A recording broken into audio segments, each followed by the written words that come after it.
Hello and welcome to Unsourced Wall. My name is Elvis, and as always, I'm your host. Alright, so let's get on with this. This is the second anniversary episode of Unsourced Wall. Thank you all so much for supporting and listening. It means so much to me. It really is the most humbling thing to be able to do this for another full year. That's not even anywhere near to what I was expecting when I first started this. I didn't even think that it would last this long. The fact that it has is just completely shocking, and I'll be sure to thank you all at the end. So just know how much I appreciate all of you, because I really do. Let's just head on into some news topics. We do have a couple. First thing is that, like I mentioned last week, SDCC has been canceled. So thankfully that's happened. I know that it's going to be a huge hit to a lot of people who were planning on making their income from that, both in the local community and the people who were vendors and artists and all those sorts of booths that were going to be at the convention. Hopefully they can weather this. Hopefully they have support from people in that community and from brands and online that can help buffer them. So please, if you see that, try and aid wherever you can, because people are going to be hit hard by it. But overall, I'm really glad that it's not something that's going to become an infection vector, as they say. And in other news topics, it seems that Venom 2, which has been retitled as Venom Let There Be Carnage, has been moved from October of this year to summer of next year. And people went crazy over that title. I can understand why, because that title is very extra. It's very over the top. It's a large mouthful, but you know what? It fits. It fits the personality of the first movie, where it's over the top, where it's silly, where it's goofy, and Let There Be Carnage is pretty ridiculous. So hopefully it bodes well for what this movie is going for tonally, because I don't want it to be too much of a shift from the horror comedy aspects that the first movie had. So fingers crossed. And in comics news, we have two different things. The first thing is that DC is actually going to be doing a lot of digital first comics. They already come out with ones for Superman, Batman, Wonder Woman. They're coming out with one for Swamp Thing in just a couple of days, and I'll be reviewing a couple of those. I have read a couple of the recent ones, and I'm going to be talking about them soon, but that's interesting. It's neat, and they're also planning on, in a week or two, to be releasing the regular issues, going back to printing and all that kind of stuff for their mainline titles like Flash and Batman, all that kind of stuff. So good luck on them. Hopefully it doesn't mean any more endangering than there has to be. And it'll be nice for fans. I've seen fans online already cheering that they're going to be able to see these stories continue.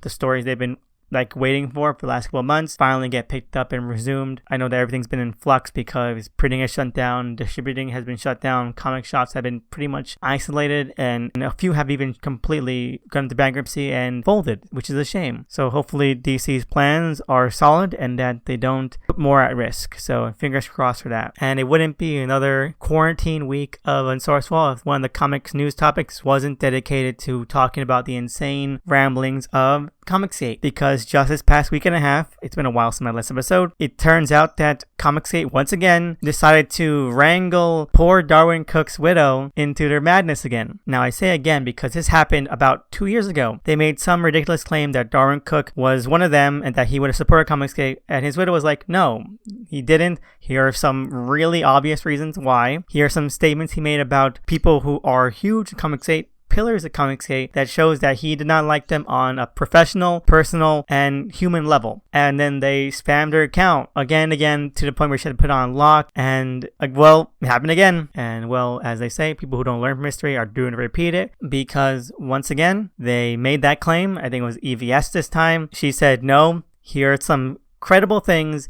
Here are the actual video links that you are taking out of context, and this is why he would never supported you or your warboy wannabe cult group. And again, they doxed her, they harassed her, they spammed her, they trolled her, all those sorts of things. And I don't know what kind of mindset to be in where you would say that this person who clearly held none of the core philosophical tenets would support us, and then go on and attack their widow again, because it's the second time, and it's ridiculous and it's insane, and it's something where everyone can see it. You're putting this on display. You're putting on display that a person who knew someone fundamentally is saying they wouldn't have done this, and your response is to attack them and to harass them, and imagining yourselves to being the calm, sane, rational ones. And this is coming off the heels of them saying that they're like the lone bastion of sense, logic, and compassion in comics. Like 2 weeks ago, they were like, hey, we're the only people who are saying that we should be unified in comics and in the industry and in fandoms. It's ridiculous. It really is. And best of luck to them. Wait, no, I don't mean that at all. Just hope they just fade away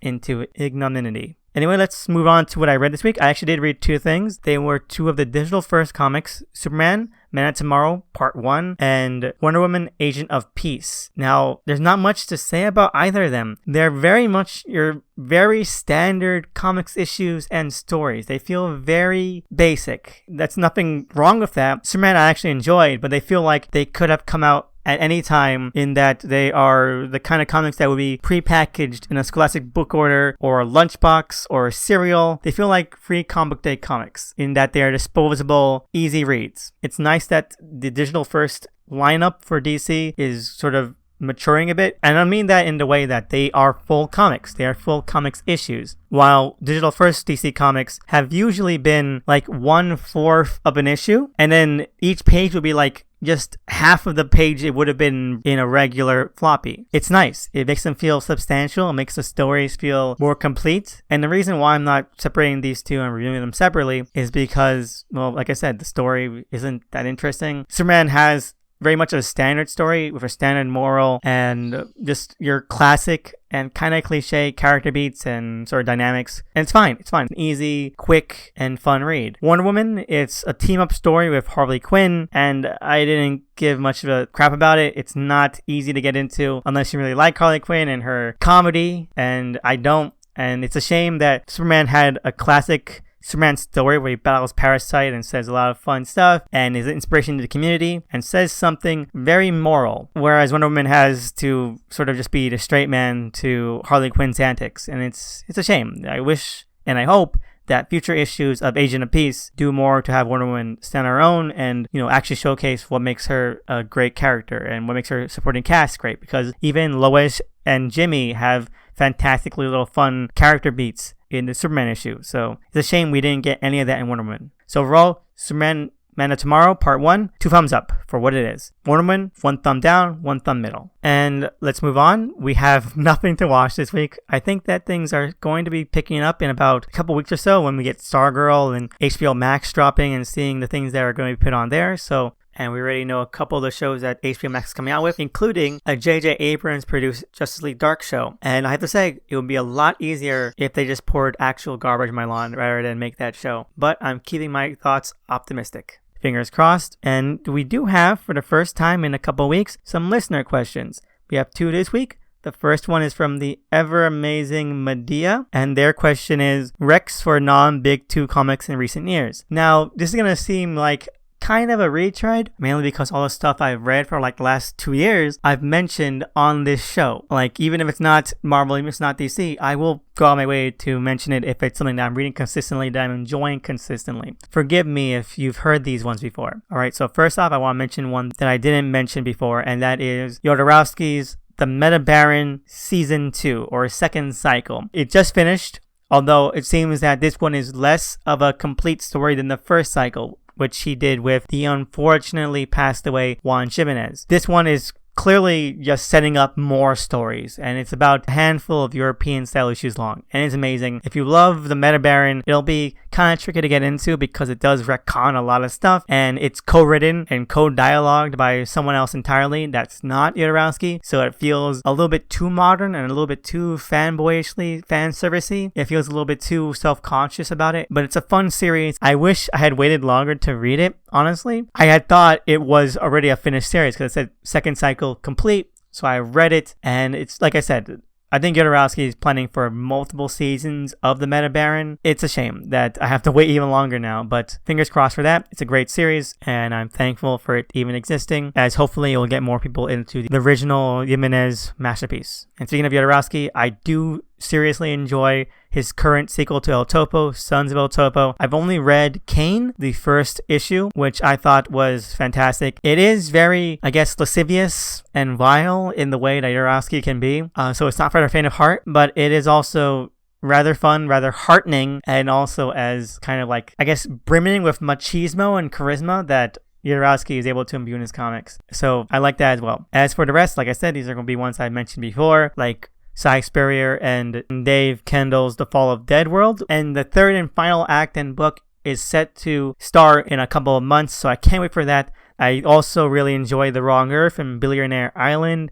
from Ahoy Comics. They're written by Tom Payer and Mark Russell, respectively. After that, we also have Dead Eyes from Jerry Dugan and John McCree, even though the first arc did whimper out a bit. I have full faith in the second arc to continue to reach the heights that it is capable of. And I'm just going to go through a list of these ones because I can't describe every single one of them. Lodger from the Laphems, David and Maria Lapham. GoBots from Tom Scioli. The Goon and Criminal relaunches. Now I know that they're not necessarily recent because they're just continuations of older series, but they're great continuations. The Goon especially. It sets up the old status quo but brings enough uniqueness and sense to it that doesn't feel like we're just going back to basics. It feels still very refreshed. And Criminal, well, they're just good one and dones in a shared universe. And then we also have Mage Here Denied from Matt Wagner. And lastly, Providence, I think maybe Alan Moore's finest work in the latter half of his career. And The Wicked and the Divine from Gillen and McKelvey. While it does have its ups and downs, and I find the final issue to be pointless and superfluous, it is maybe one of the 2 comics of the last couple of years that I feel actually captures the energy and spirit of being youthful. Now, I know that's Gillen's sort of bread and butter, but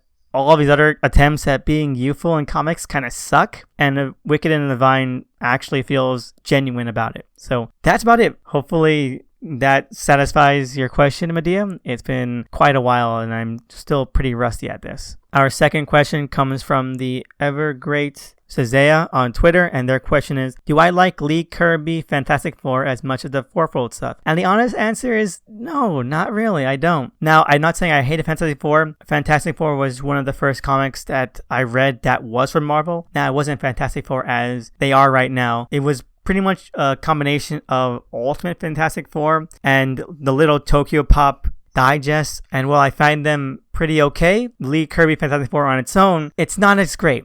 It's not entertaining in the same way. It's more, how do I put this? The ideas and concepts are amazing. The world, the liveliness of it is spot on and so rich, but the characters, stories, and sort of dynamics are always very wafting. They're not so consistent. They're not as thrilling or exciting or enthralling, and it's kind of a slog to read. It really is. It's not something that has that much balance in its step. Now, you can compare that to other stuff that Lee and Kirby have done together during that time period, like the Hulk. The Hulk kind of hits you right out of the gate. It has concepts, but the Hulk himself, at least in those early issues, is a magnificent, like fully faceted character. He's unique, and he's unique in all these insane ways. Whereas with Fantastic Four, they're very kind of staunch. I guess the best comparison to Fourfold is that the Hulk is kind of like the New Gods comic, where you have things that are a little bit more multifaceted, more layered to them, whereas the Fantastic Four is like Mr. Miracle, which also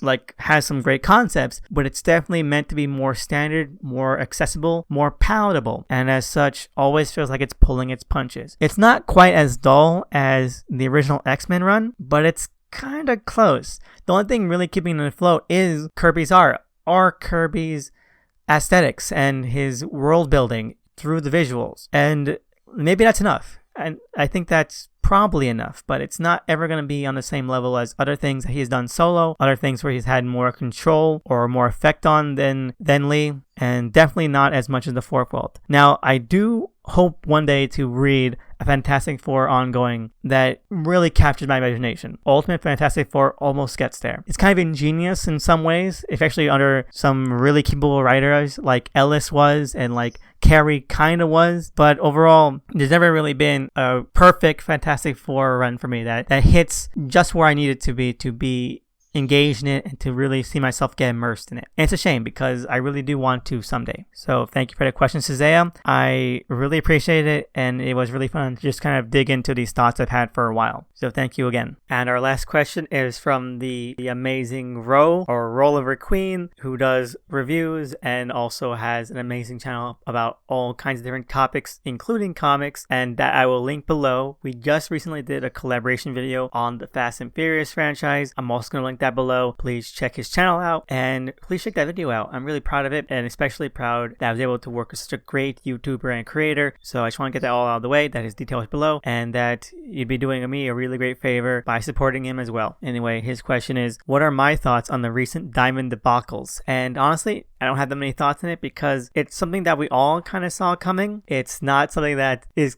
totally out of left field. Of course, it's kind of been shocking that it happened during a global pandemic, but anyone who has, been in the comic community for a long time, who has seen like comic industry professionals talk about this kind of thing, or these other kind of comic news watchers, knew that the Diamond bubble, or like the Diamond sort of gatekeeping and safeguarding, was very faulty. It was going to collapse one day. And now that we are kind of in a stalemate when it comes to printing and distribution, it's just made that a lot more evident. It's emphasized it, but it's not anything that people should have been shocked about if they knew that Diamond was kind of like having a stranglehold. I think someone else on Twitter put it best when they saw that Image was trying to like make a stand against Diamond and saying that their practices were very sort of backhanded. When Image, when it was starting out, turning to Diamond was one of the things that gave Diamond that kind of leverage in the industry, because Image blew up, and as such, Diamond did, and was able to get more of a foothold and eventually become the juggernaut we know right now that's leading to all this strife. So yeah, those are kind of my thoughts. I do hope that at the end of this, when we get out of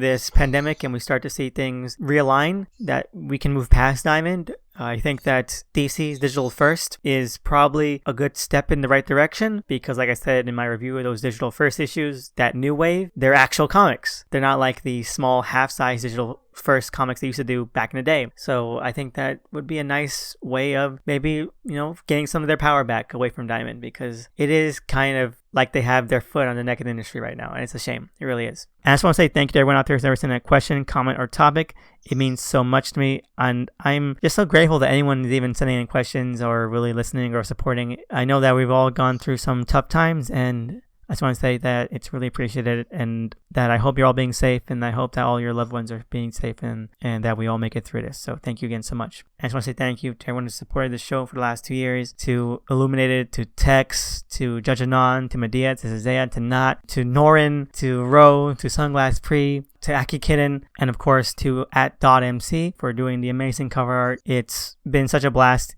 just having that as my cover image for the last 2 years, and it means a lot that I could at least tribute the New Gods and the Fourth World in that way. So thank you so much for that.